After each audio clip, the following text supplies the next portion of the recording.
Welcome back, everyone, to our Tuesday discussion, so our first session in 2022.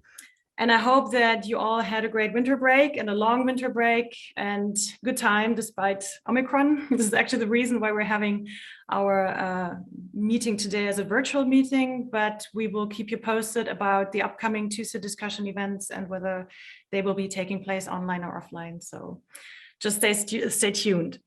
So my name is Gesa Lüdecke. I am the director of graduate programs here at the RWTH Aachen Center. And together with Christoph Mauch, I am moderating the Tuesday discussion this semester.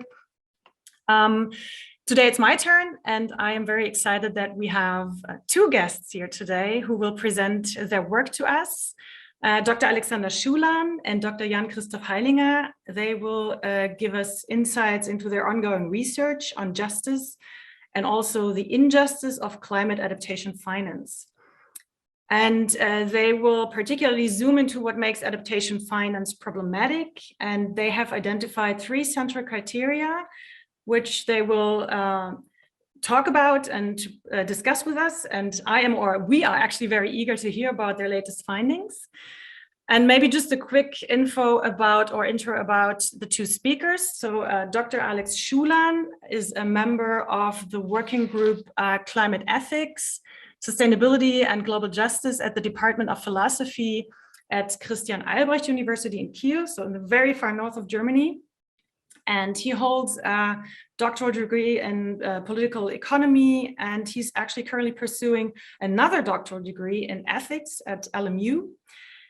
He's particularly interested in climate ethics, and some of you, like Yannick, who's here today, might know Alex from the certificate program because he gave several seminars on climate ethics over a course, I think, of 3 or 4 semesters, Alex, in the past 2 years. And they were very well received. So yeah, we were happy and glad that we could take advantage of that. Our second speaker, and part of the team, is Dr. Jan-Christoph Heilinger. He is a moral and political philosopher at RWTH Aachen, but he's also affiliated with University Port-au-Prince in Haiti. He was the director of the Munich Center for Ethics at LMU until 2019. And he's currently a lecturer and researcher in philosophy with, if I remember that correctly, a habilitation project in global equality. You can correct me afterwards if you like, Jan. So Jan and Alex will give us an analysis of 3 identified injustices today of adaptation finance, a very, very pressing issue and even more pressing in the near future. And they will also discuss measures with us, how to address them. So again, thank you so much for being our guests today. And without further ado, I'll just leave the floor to you, and everybody, please join me in welcoming Jan and Alex.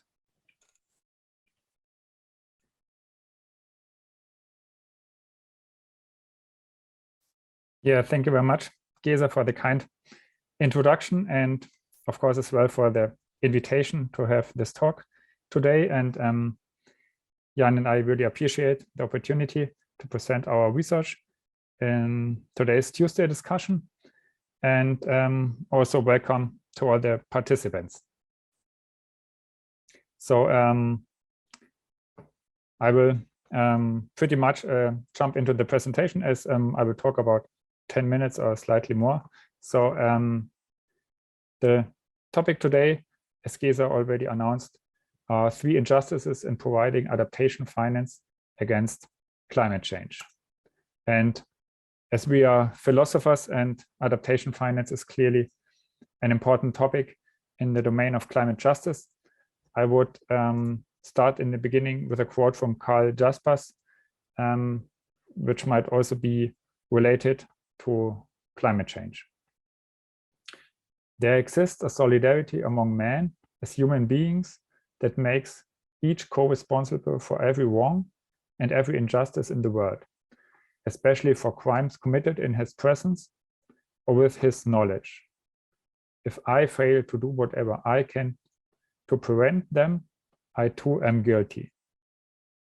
So this quote for sure might be controversial, and maybe we can come back in the discussion after our talk to this quote. But I would like to point out that there might be correlations and there might be responsibility in order to prevent climate change for all of us, because as the quote says, it might be within our knowledge and within our presence. So on the next slide, I will briefly introduce some concepts which are relevant for climate justice. So these days, these years, there is a lot of debate about climate justice. So for sure, it's very difficult to pin down what climate justice is, but it's much easier to figure out what climate justice deals with. So for example, climate justice has aspects of global justice, which means climate justice relates each and every human person on the globe to each other in relation to climate change. So there's not only a connection between states in relation to climate justice, there is also the important aspect that there should be a just situation between each individual within states and all over the globe. And another aspect is intergenerational justice, which is very important with regard to climate change, because due to the empirical circumstances of climate change, there's a time lag after the causation and the emitting of greenhouse gases actually causes harm and damages due to climate change. And so what we are doing today will affect our children and their children. So climate justice is also an aspect of intergenerational justice. And if you want to get to know what might be some substantial concepts for climate justice, so there's the approach of burden sharing justice, which means what should everyone do in order to mitigate climate change? Who has to do what? And there are some basic principles which I'm pretty sure you've heard about. So for example, the polluter pays principle, which implies responsibility due to the fact that someone has caused climate change. Then there's the ability to pay principle, which implies that persons should help to mitigate climate change, which are able to. So this means basically richer countries, richer individuals. And this is somewhat related with the beneficiary pays principle, the third principle of burden sharing. And this implies that persons who benefited from climate change, they should pay for mitigation and adaptation and other policy options in climate change.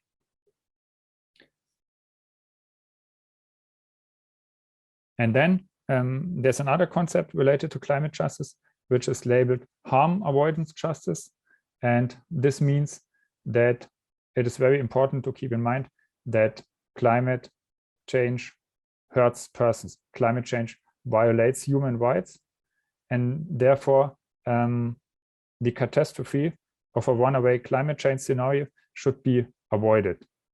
And therefore, countries and individuals have the responsibility to avoid climate change. And taking this perspective might reside in other responsibilities, who has to do what.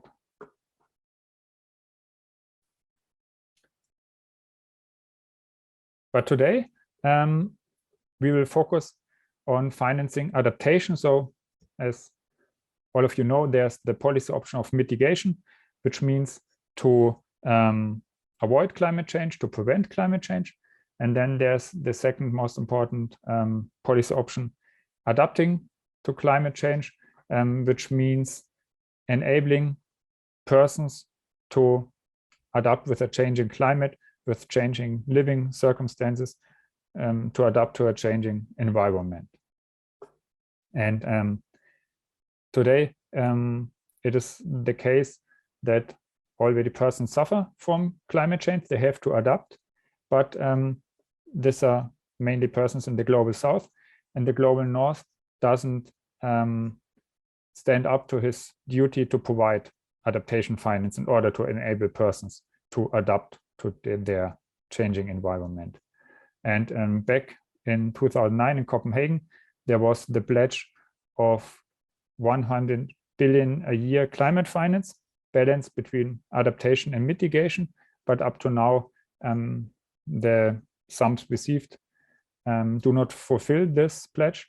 And that's why recently in Glasgow with COP26, there has been another pledge to provide $40 billion per year starting in 2025 for adaptation.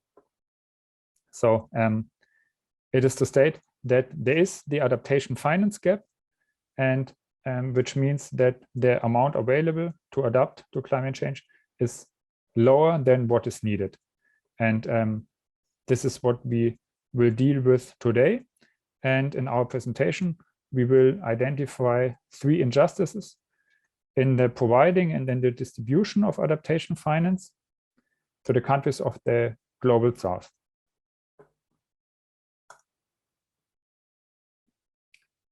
And so our research basically deals with 3 injustices. And the first is that it is per se an injustice that there's a need for adaptation, because we argue that in the past there should have been much more mitigation, that today there's no need to adapt to climate change. So persons who suffer from climate change without their consent, without having been asked for, this is an injustice. The second injustice is that what I already pointed out, there exists the adaptation finance gap. So the amount of adaptation finance actually provided is too low, for example, relative to the commitments made in Copenhagen, and it is also too low relative to the actual need for adaptation measures. And what is most important and most interesting from a normative point of view, so the amount of adaptation finance provided is too low to take into account all the justified individual entitlements to adaptation measures.